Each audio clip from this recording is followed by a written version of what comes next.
Welcome back to another episode of Momentous Inspiration. I'm Brian Will, and I'm here with the Schlegel Dasher himself. Hey, I'm Chris Schlegel. For those who don't know him, he's moves around quite a bit and has played in a number of the tournaments on the East Coast, as well as being a regular on Anatomical Precision. Yep, I'm centrally located in Cincinnati, which means I have a nice long drive to anywhere. Which includes driving all the way down to Raleigh. I don't even know how long it was. So. Well, 8.5 hours. Well, thank you very much for coming down to our tournament. We didn't get you on stream, but we Yeah, got that's my quite a fault. good crowd. Well, Yeah, it was a great tournament though. yeah, 24 people, some really good games. And then for today's game, we're actually doing round four. This is going to be a local Glenwood Morris versus one of the people that traveled in, Pete Kain. Glenwood's playing Masons, and Pete is playing the Miners. I'll be handling Glenwood's the Masons, and Chris will be speaking up for the action for Pete. For plot cards, Glenwood pulled Kick 'em while they're down, Grudge Match, Hunker Down, Go for the Knees, and Won't Touch the Hair.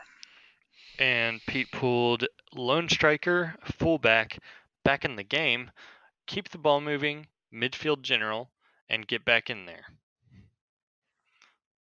Don't think there were any surprises for me on either one of those card sets. Any standouts to you, or? No, I think I mean out of the winners on that, I think Glenwood really won the plot cards. Those are several of those are some of my favorites. So, Any of them in particular? uh, go for the knees and grudge match. I pretty much always take those. Grudge match is very controversial, but I like it. I think it's a timing card. If you play it at the right time, it can really make a huge effect. But if you play it on a risk, it can backfire really quickly. Oh yeah, for sure. So Pete won the dice roll, and he chose to kick, and he chose to switch sides, which is what you'll see them doing for here for a moment. Yep, yep. And then for the draft, Glenwood picked Hammer, Wrecker, Snakeskin, Mallet, Tower, and O-Chisel. While Pete picked Shaft, Digger, Mule, Spade, Fisher, and Salvo. Having played Glenwood a few times, that's a deviation from his normal. He prefers the prison, but I think he does that more against damaging teams when he expects to see damage granite and others become more useful. I guess with miners, they move around too much for him to lock it down. Yeah, I think, well, miners, they can really pull him out of positions and reposition things enough that the prison setup doesn't really get set up on time, Yeah. Where Well, where if they do start doing damage, then he's out of range by that point. and with Secret Tunnel and some of their other placements, if he tries to put somebody somewhere, they can get out better than any other model I can think of in the game. For sure, yeah. So looks like Pete is placed down. He's got from top to bottom Shaft, Digger, Mule, Spade, Fisher, and Salvo. And then Glenwood has Wrecker at the top behind Snakeskin, then O-Chisel, Mallet, Tower, and Hammer on the bottom. And we got a kickoff from Spade, who succeeds and gets 3 to the 4, rerolled into 4 to the 2, right over on top of the obstacle, pretty much. Oh, So turn 1 for Glenwood, he's allocating 1 to Snakeskin, 4 to O-Chisel, 1 to Mallet, 1 to Tower, 6 to Hammer. then Pete's got 4 to Spade, 6 to Shaft, and 3 to Salvo. I think we went too fast on it. Yeah. Things have happened. Yeah. Yeah. So just summing up really quick because it's moving so fast. Snakeskin jogged and passed to Mallet, who banked it. Gotcha. And then Tower tooled up Chisel for Glenwood. Yeah. Pete did some movements around. And I'll just catch up. Mule placed and jogged. Fisher pulled shaft forward. Wrecker pushed everybody around pretty much, including breaking hammer stoic. And then Salvo knocked down. Salvo is doing a knockdown on hammer right now, I think. Yeah, it looks like that's the positioning. He's throwing out the knockdown. Got it. Yep. Sorry about that rush there, folks, but now we'll actually divide between people. Yeah. So Chisel is going in on Spade heroicing for a free Iron Fist, and will charge Spade, who defensive stances. And I'm going ahead and saying everything here. Gets 3 momentum and does 12 damage. And there will be a little bit of dead space. I apologize, but that's cool. Um, So he's got Pete's measuring out shaft right now. He does his placement and charges Snakeskin. Is looking to be that's going to be the end result of this, more or less. He's measuring it out. Looks like he's measuring for a goal. Basically, thinking, okay, here's how I'm gonna place up here, charge up there. Somehow Yep. get up there for the. Looks like he's measuring out a legendary to pop up there and then score a goal. Yeah, trying to see if he can. Yep. Goes ahead and does that. Charges. Glenwood does a defensive stance. He misses. 2 momentous push on Snakeskin. Bonus time on mallet, tackle push. Counter but pushed out. He gets a missed shot 4 inches to the 1 on a scatter. And he did legendary, I believe, in there. So yeah, that's. I think I missed that in the notes, but yeah, he did legendary. And then so Hammer pays the stand, goes in on Salvo, paying 1 for impetus. Also, he charges Salvo and wraps, and over 3 attacks or 4 attacks gets 4 momentum and does 9 damage to Salvo, as well as a couple of knockbacks.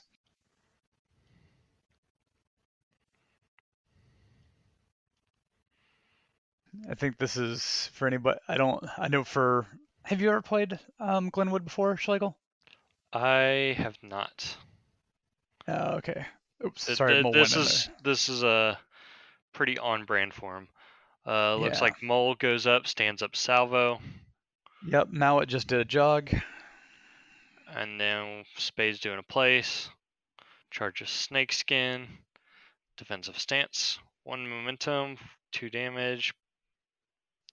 Double push dodge. And then heals for 4. So Glenwood is 3 up on momentum. I mean, as far as turn 1, I think it kind of went better for Glenwood, I've got to say, because of that missed shot. Oh yeah, that legendaring for a missed shot is definitely not feeling good. I've done that myself a good number of times already with Shaft himself. So. Well, and he's also got Spade has now been. She healed herself, but is more than half dead. Salvo is. He's got hammer in his face, so I think we all know how that's gonna go. Yeah, that's not gonna go too well for him. Yeah, he's given a. It's more or less Glenwood's got the upper hand on this fight for sure right now, and he really gave up a lot by popping the legendary and everything because that's huge for Shaft's movement. Do you think it was worth trying it on the go run initially? Yeah, I'd say it was worth trying out. I mean, just the dice didn't turn out right, you know. It's that's the nature of a dice game. Yeah, I haven't played minors, so mine's all speculative. It seems like a good run to me, but I play fighty teams more than balling teams, so. Yeah. Well, having these couple of tournaments I've had with minors, typically if you are kicking, you do end up using Shaft's legendary in one way or another. Okay. And trying to go ahead and get that early goal and then or get Right. some pressure, like get up the board quickly, I guess. Right. As long as you're not trying to grind it out. No, that was not a grinded out style play. Yeah. And it's a little minor spoilers for everybody out there, but this is very similar to the way that, relatively similar to the way that Pete tried to play in the game against me. Very aggressive. He favors really getting into the opponent's face and attacking quickly. Yeah. That's a fun way to play miners, honestly, though. I can't blame them. They're durable and they can get to angles that literally nobody else can get to. So Yeah. having an entire guild of places that's powerful. Any other thoughts, or should we go on to the next round? No, I'm good for next round. All right, for turn 2, Glenwood's going to play Won't Touch the Hair. And Pete plays Get Back in the Game. Glenwood wins that one. He was up 3-0 on momentum, and he elects to go first. He's going to put 4 on Chisel, 6 on Hammer, 1 on Tower, 2 on Mallet, and 1 on Snakeskin, and Poised goes on Mallet. Yeah, and Pete goes 4 Mule, 3 Spade, 3 Shaft, and 3 Salvo. Yep. So Glenwood activates Chisel first, jogs over to Spade, ends up doing 6 momentous damage total, including buying an Iron Fist with a heroic, and Spade survives on 1 hit point. So then Pete's looking to do Spade, does a place, Diggy Hole, Sprint, and then score a goal. Well, makes up a little bit for the last turn, especially since Spade wasn't expected to survive there. Yeah. Glenwood kicks the ball back out. I don't have the exact deviation, but it ends up relatively close to Hammer. Yeah. Hammer Iron Fists, and starts swinging hard on Salvo. He's going to end up gathering 4 momentum and will kill Salvo. I'm running a little ahead of this here, but he'll beat back Salvo around a little bit. Yeah. He did pick up a crowd from the mule for a while, which helped Salvo survive a little longer than expected. Yeah, for sure. So Pete elects to move the influence that was on Salvo over to Fisher. And Glenwood's doing some measuring to see if there was any chance he could get in range of a goal, but is not able to, so he just goes back, snaps the ball, and kicks it towards the bottom edge to try to kill it. Which I think even for minors, that's pretty hard to get to. Yeah, once they've gotten their legendary out of the way, they have. Yeah. Yep. So Shaft does his place, goes over there, knocks down, does 3 damage to Snakeskin and 2 pushes. Ends up with 2 momentum. Yep, just getting the farm going a little bit. And then Snakeskin forfeits the stand, heals for 4, and uses Where They Go to get away from Shaft. Fisher sets up grinding tracks, knocks down Chisel, pushes her 2-inch towards her, and does Sinkhole. And then has 2 momentum. He's just banking up this momentum. So Tower will tool up Mallet, use his heroic, protects those close for sturdy, and he stands Chisel up. Pete wiggles around here, trying to figure out where this mole's going. Goes up there to crowd out Hammer, and then heals Spade up. Yep. Let's see. Oh, Glenwood is using Wrecker, and he's just bumping Spade over in the direction of Mallet to get a little closer. Yep. And brings Spade to within 3 inches of Mallet.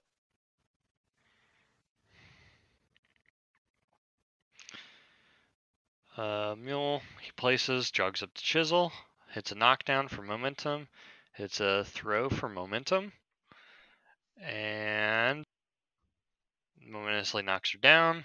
and then does a Momentous 3 double push for a total 4 momentum. And then Mallet activates for the final one. Does 3 damage and gathers 1 momentum from hitting Spade, starting with 2 momentum, or starting with 2 influence. So, having gotten to listen to the audio when I was scripting everything, I know that Glenwood said some things that are not family friendly when Spade did not die immediately. He was definitely looking to shut down that goal run from Spade, and Spade surviving on 1 hit point with at least 1 fully whiffed attack was really, really a problem for him. Yeah, that's yeah, I could see where he was trying to do that. Like it would really shut down that goal, But I mean, how many attacks did he swing at her? To 4 attacks, 3 of them with Iron Fist. Okay. So even hitting 1 damage each time, she was on 7 hit points. Gotcha. So even hitting 1 damage each time would have killed. Yeah. The fully whiffed attack was the problem. Right. From the minors play, I think it felt like Pete got exactly what he wanted out of the turn. 1 gold to kind of pull it back. Chisel is now extremely vulnerable. Yeah. But and Salvo can come on and get the ball at the bottom. Yeah, that is true. He's got Salvo to get that ball. But he is in a bad position with Spade. If Glenwood's able to go first, then Mallet's sitting there ready to wallop on her and then go do some other work elsewhere. And I do believe currently they're tied on momentum, I think, if I've got it right. I missed my count on this one, but I don't know. Do you see any particular avenues for either player that look better, or is this more of a just keep on to your game plan for the moment? Hard to say. Like, I mean, Pete definitely got a good advantage in just like managing to have that Spade out. I think they made the right choices everywhere they did in terms of that, like, going for Spade early on and then him immediately using Spade so that he doesn't lose her. And yeah, I guess that all makes sense. I guess I could see that Glenwood might have had an option to kill Salvo first with Hammer before going in on Spade, I think he was. But I think his thought was that if he could kill Salvo, if he'd killed Salvo a little faster, he was hoping to actually pull a 6-point activation. Yeah, that's and fair. Get the ball. I can't remember how many health Salvo was on, but it was not a lot. No. So if he had been able to kill Salvo in maybe 3 swings, impetus, sprint, and then kick the goal, then he's looking at a 6-point activation and feeling at least relatively strong from where he's sitting. Yeah, true.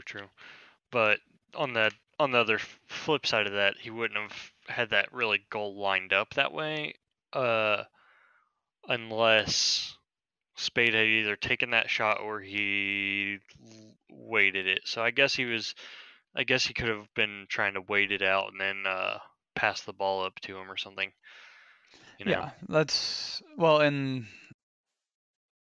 I think Chisel also. I think it's also partially Chisel benefits tremendously from getting the kill and goes up to a 3/3, which makes her an extremely hardy model and hard to kill. Oh yeah, that's true. I forgot how ramped up Chisel gets when she gets that kill, and then suddenly 3/3 is it's a good stat line. Yeah, if your stats add up to 6, they're good. For anybody who's ever tried to get a ball off of iron and cover with a sentinel nearby, yeah, you just don't try to do that. But yeah, I think that since Chisel didn't end up the 3-1, that gave Pete a great chance to really build momentum and set Chisel up to be get a party thrown basically right on her face, I think. Yeah. So Glenwood played Hunker Down. And Pete played fullback. Wins and goes first. Pete places 6 to Shaft, 1 to Fisher, 3 to Mule, and 3 to Salvo. And Glenwood's going to go 6 to Hammer, 2 to Tower, 4 to Mallet, and 2 to Snakeskin. Also, please don't combine Fisher and Mule and create Fuel. I really worry about what that would be. That would be the most amazing model ever. I feel like actually the Engineers Guild probably needs a model called Fuel, but that's just me. Alright, so Shaft goes up, places there, and more or less takes care of Chisel. Goes for the kill. A little ahead of it, and then he hits the lodestone on Tower. So they're just checking cards right now. He elects to move them towards, looks like Hammer or Tower. That was Mallet towards Tower, and then it burns Stoic on Hammer. Okay. And then he just like pops back behind the tank to safety, more or less. Yep. And Glenwood goes a little into the tank. Salvo has come on at the bottom of the screen since we didn't point that out. So he's trying to look if he can get any angles on Salvo with Hammer, because Hammer is the only person that has any chance of getting there. Yeah. So he might have. Oh, and he's buying attacks on the mole. He knocks down the mole, and does some damage to him. Does 6 damage, and gets knockback surf some down there. Yep. And then takes 3 attacks. Is going to impetus charge Salvo with his remaining momentum, and this is going to take a second here. But there's some intricate arrangement, and we're using knockback and the push. He shoves Salvo off the pitch, gaining 4 momentum and taking the score to 4-6 in favor of the Miners. Yep. Yeah, those ring outs, if you're not real careful, they'll really screw you. Well, and Salvo, I think Pete, in trying to set Salvo up to get the ball, he left him just a little too close. Right, yeah, he definitely did for sure. I think that was one of those mistakes. We'll cover that in the between turn segment. Yep. And there will be some moments of each guy going into the tank here trying to figure out best moves, but as one does in Guild Ball. Yep. So Pete just basically places and moves Spade away from everyone up to the goal, relative safety, and then Glenwood Wrecker just undoes chases her down. Yeah. as Wrecker is prone to do. Fisher goes, "You're coming with me, Mule," grinding tracks, then walks over to Tower, bumps him down. That's a slightly good ability, grinding tracks. Yeah. It's nice to have the guaranteed knockdown when you don't feel like rolling for it.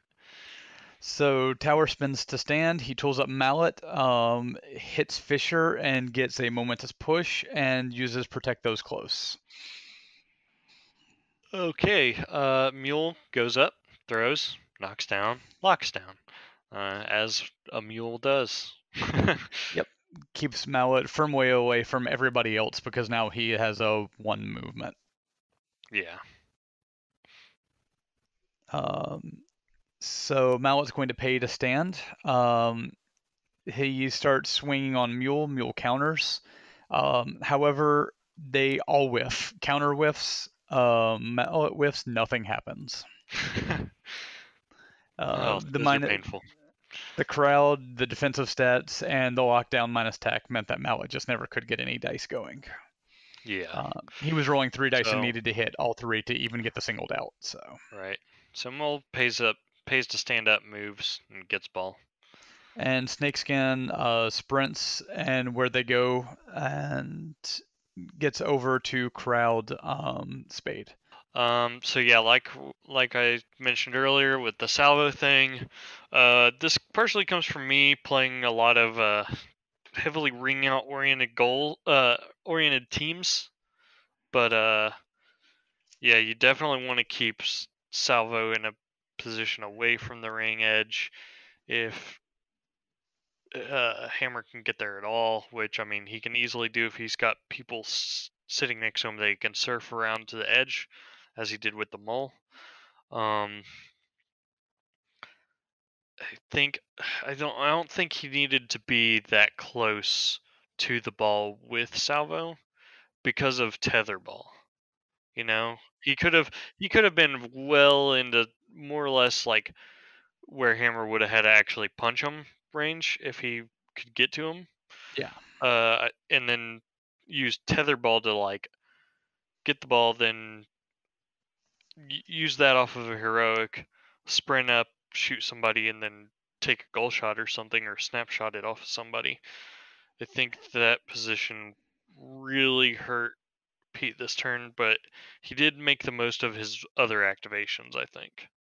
Yeah, I think I feel like Salvo probably could have stayed. I might have put him down just below the cover down there, and Yeah, could have very easily still gotten everywhere he wanted to be. yeah, Salvo does move for days. He goes way further than it looks like on his stats. Um, but no, I agree. I think that everything else went the way that Pete wanted it to. I know for Glenwood it was a huge. The fact that he did not have the fact that it shut down Mallet meant that he couldn't kill Spade. Mallet literally did nothing the entire turn.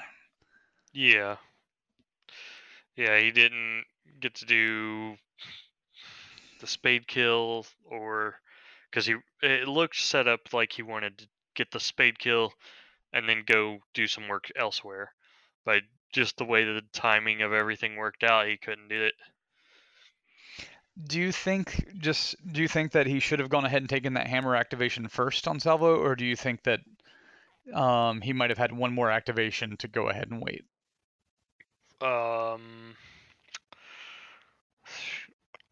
so I don't. I think he would have had to take it there personally, just Okay. because. So if he doesn't, then Salvo very easily can nab a goal right then and there afterwards. So Yeah, he that's more or fair. less he got his shaft to safety and killed Chisel to get himself the activation advantage, which I think was good choice. You know, I don't Yep. think I would have went and risked it with Hammer ready to punch everybody up there. Because he could have either done that or could have tried to go for Salvo, but I don't think Salvo would have had a way to even get momentum anyway. So yeah, I Uh, think the shaft choice was the good first choice. And then if I think yeah, Glenwood probably just had to go for Salvo that right then and there, because if not, then Miners would very easily be up to 10 points. yeah, that makes perfect sense. That's kind of the way I took it, but that also, I mean, it did cost him killing Spade, but I think that was probably a fair trade for the moment because Spade is still not in happy territory. Right. Spade's still not in happy territory. You got Chisel coming back onto the field. Right, she could easily be right there on Spade, ready to finish the job that she started. Absolutely. And he's got the ball s- again, still far away from the goal. If he doesn't handle the mole soon, the mole could get a goal uh, with full allocation, you know. But Yeah, he stopped the goal. He's not. Pete's not sitting on 10, and that's the important part right now. yeah, I agree. I think that was Pete's plays kind of brought the game. It definitely put him in a little bit favorable position, but It's a very equal game right now. So as we go into turn 4, the momentum is tied. Glenwood plays Go for the Knees. And Pete plays Lone Striker. And he puts the attack bonus on Mallet. Pete elects to go first. Yep. So Pete goes 3 influence to Mull, 2 to Fisher, 2 to Salvo, 4 to Mule, and 2 to Shaft. And Glenwood goes 4 to Snakeskin, 4 to Mallet, 2 Tower, and 3 Hammer. And I will go ahead and mention this, even though it doesn't really come up until later in the turn. But Glenwood makes a mistake and accidentally forgets to bring Chisel onto the pitch. Oh no. Pete thought that she was on the pitch back where she's sitting. She's sitting on the card. And Pete thought that was where he brought her back. Didn't know the reasoning, but was kind of like, okay. And Glenwood had just completely forgotten. Yep. This was at the end of this was a round 4 of a 5-game day, so everybody was tired. Right. So what's happening here is the Mull just placed diggy hole, sprint, and then kick the ball to space. Basically spends all of his influence to get that ball out away from Mallet, or away from Hammer. And then Tower tries to undo all of it by sprinting and kicking the ball back towards Hammer to let Hammer get back into the game more effectively. Right. I mean, that's certainly a thing. Yes, absolutely. So Fisher goes places. You're coming with me, Mule. Grinding tracks again. Tower knocks him down. And then legendary to create a goal kick. Momentous sinkhole. And then 1 momentum to end it all. Yep. And I think that's one of those that there's not people haven't had a lot of reps against minors. Glenwood had a good idea, but that 10-inch legendary range for Fisher is pretty amazing. Yeah. It's also getting that ability off the table.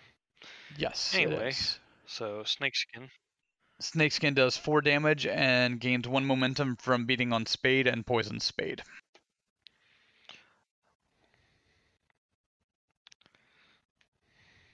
So Pete goes up, he starts measuring, places Mule, attacks, gets the knockdown, and lockdown Mallet. He's just playing this little control game here. Throws him, and lockdown on Tower, and ends up 4 momentum from all that. Just playing more control.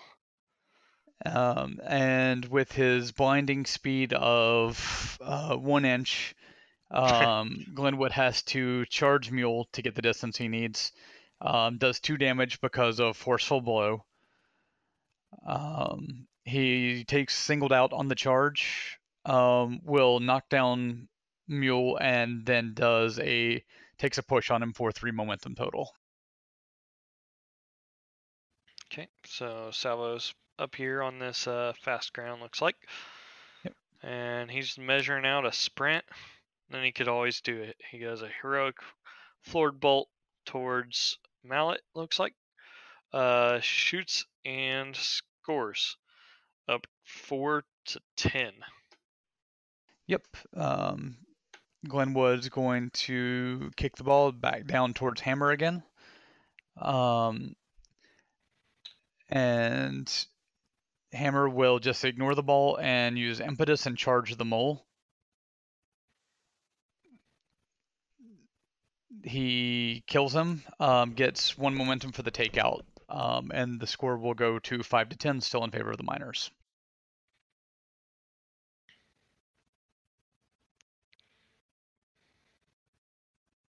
So Shaft goes 4 and 2-inch pushes Tower for 2 momentum.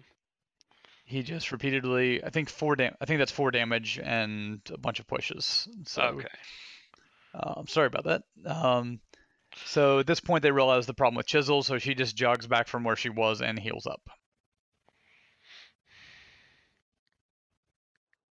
I think Spade ran away in there, and then Wrecker chased her again.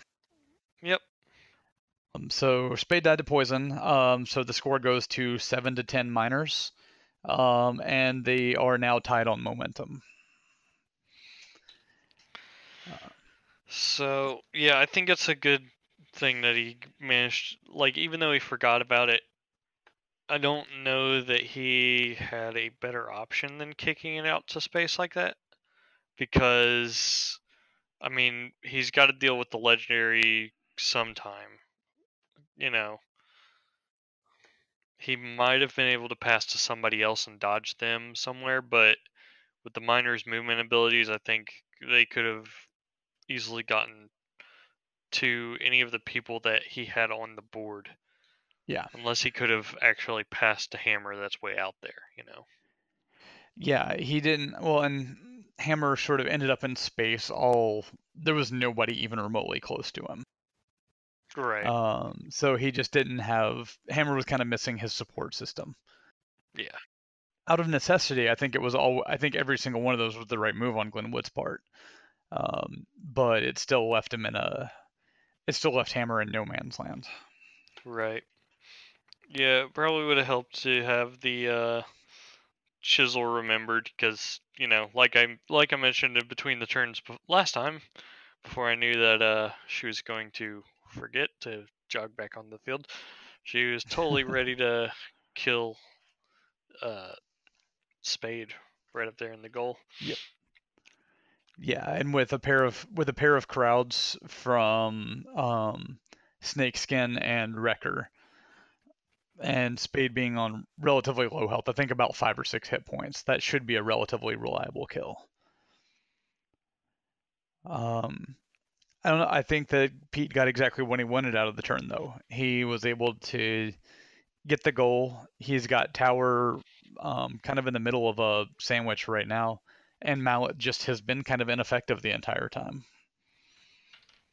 Yeah, he's definitely got that control over those guys, more or less just repeating the same actions over and over between the tank and mule in that little scrum going with Mallet and Tower.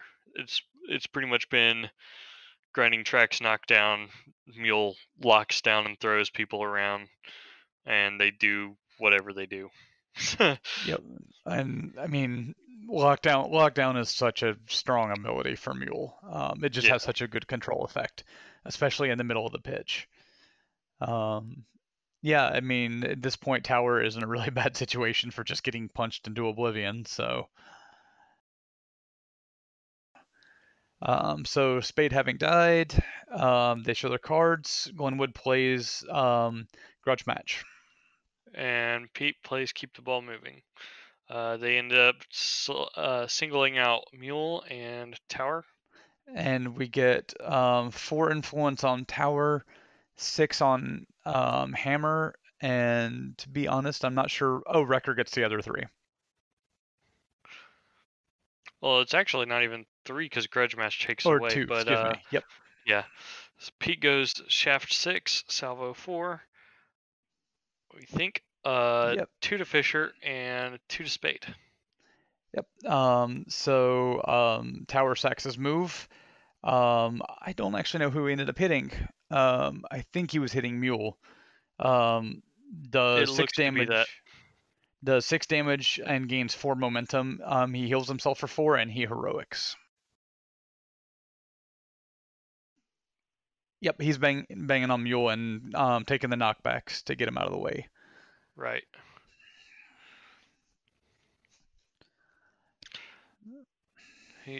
Pete likes to go with Spade. He's measuring out. Well, he hasn't elected to go with Spade yet. He's measuring it out, trying to do a placement, then see if he can jog up there to that ball or sprint up there to get the ball, then use diggy hole. But He's out by not even a half an inch. yeah, Um, After the game, when talking to Glenwood, he said that Pete was out by literally millimeters.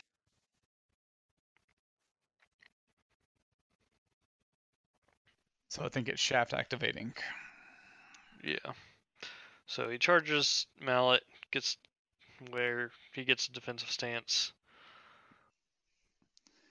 gets a weak point, 11 damage and 3 momentum, and now he's starting to clock. Yep. So it is now 8 points for Glenwood after that clock. Yep. Glenwood just stands up mallet and heals for 4. Yep. At this point, it's all but over with Spade not able to get that goal. So Pete's going in with Fisher, 2 damage to mallet. And the score goes 9-10 for Miners still. Glenwood pops Iron Fist on Hammer, walks up to Mule and starts beating away on him. He will kill Mule, get 6 momentum, and he heals in Mallet up to 9 hit points to take him out of an easy kill range for Salvo. Right.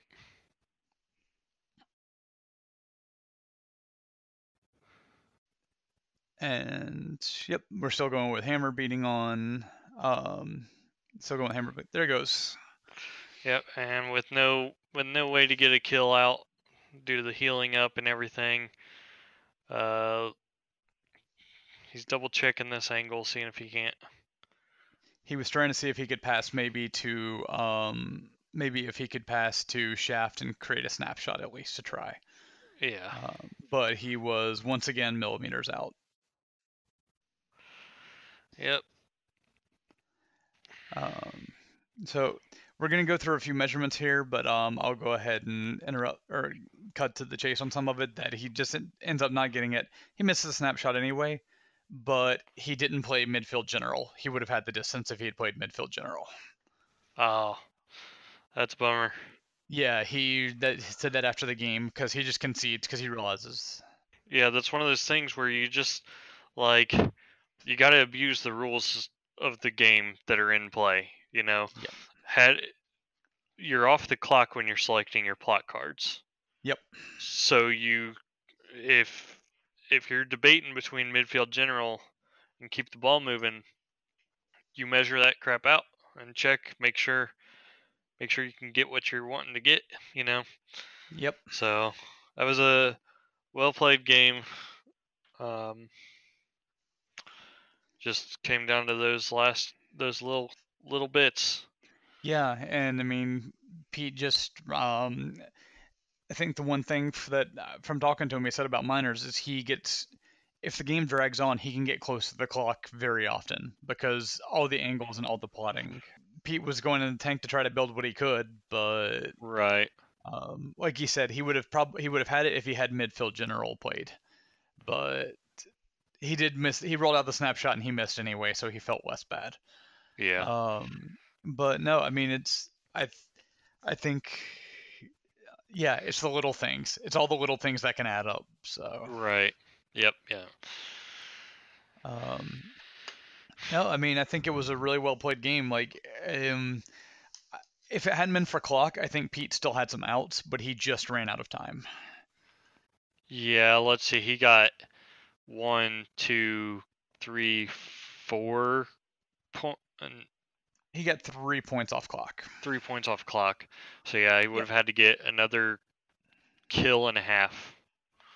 I think he would have. I mean, Glenwood would have if Pete wasn't clocking out. He would have had to get another kill and then at least a kill on the mascot. And I So think that if Pete had had more time on the clock, he probably could have worked Mallet down over time. right. I'm pretty sure that he probably could have pulled off a Mallet kill. But I mean, it took a while for him to work out all the angles. That's one of the issues that sometimes with goal scoring teams is your games can go fast, but you often end up playing a slower game just because you have to make sure you're measuring things out and you're trying to get all those optimal measurements. And I mean, I think Pete was trying to move at a lot of the points. He was moving as fast as he could have, Right. but there at the end when he was under a lot of pressure, once the clock goes, there's not much else you can do. That timer on you is brutal, and it adds up way quicker than it feels like. Yep. But I mean, it was a really strong game. This one was a pleasure to get to go back and rewatch. And two very, very good players. Yeah. Most of the mistakes to me that were made during the game were relatively subtle. They weren't blindingly like massive mistakes, Yeah. with the exception of Chisel forgetting to come back on the pitch. Yeah, Guild Ball, especially at a high level like this, uh, it's a game of millimeters, and Yeah, as you've seen, like it's millimeters that really cost you a minute. yeah. I might have to just keep a picture of I might just have to put a picture of Pete measuring things out and being a couple of millimeters for the background, but so I guess to wrap up, thank you all for joining us Yeah, for round four, and thanks Schlegel for coming on. Really appreciate you or being willing to step in. yeah, no problem, man. It's been a great pleasure. And if I haven't already posted it, I don't know what exactly the order, but Chris and Juan will actually be doing our commentary on Game 3, which I think will be out after this one. Since I was on stream, I did not want to be a part of the commentary for that because it was already painful enough to watch one time. We won't roast you too hard. Oh, I would roast me. Having rewatched it, I would roast me. But yeah, so thanks again for coming, and we'll see you all next time. Awesome.